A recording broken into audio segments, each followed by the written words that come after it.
I was actually born in Ulverston, but at the age of 2 my father came down to Preston looking for work. This was the time of the Jarrow marches and very difficult times in life.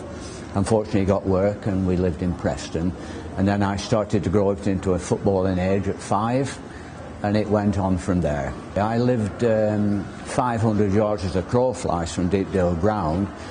This is the war years, of course, when we were coming up in 1939.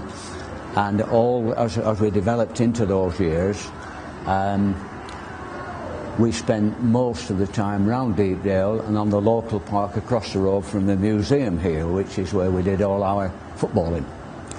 An interesting thing was, during those war years, the school, which was local, which Sir Tom went to as well, Deepdale Council School, encouraged us to have a pen friend in America.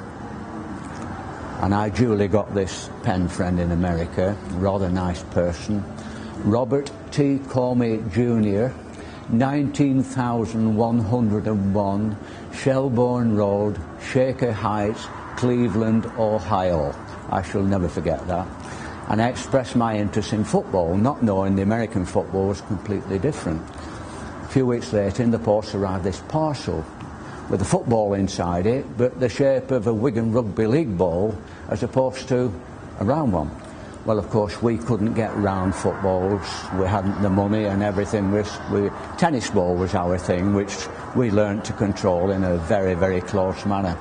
So we adopted this rugby ball to football, and I think that helped with the control, and we headed it, we did everything with it, and we literally, the gang of lads punched it to pieces on the local park, Moor Park, and that was rather interesting.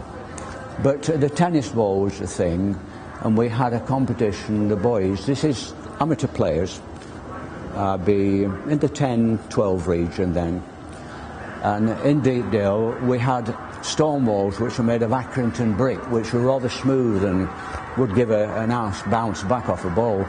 And we used to have a competition how many consecutive headers against the wall you could get. And we got up to 75. And then the concentration, you just fell on the ground, you just fell out of the sky. And that was the most, but what a training for picking up to go into the game. You know, your reaction and all the things. And we used to do it side-footed against the wall as well, but that didn't last terribly long because your eyes were in two places. But these are all things that develop you for the game. Unwittingly and unknowingly at the time, that was creating the ability for you to control a football at professional level. We all wanted to be a professional footballer. Every lad I played with wanted to be. Some had enough ability to consider it, some had no ability but still wanted to be, and others were probably a little more gifted and had half a chance. And I thought possibly I fell into that latter category.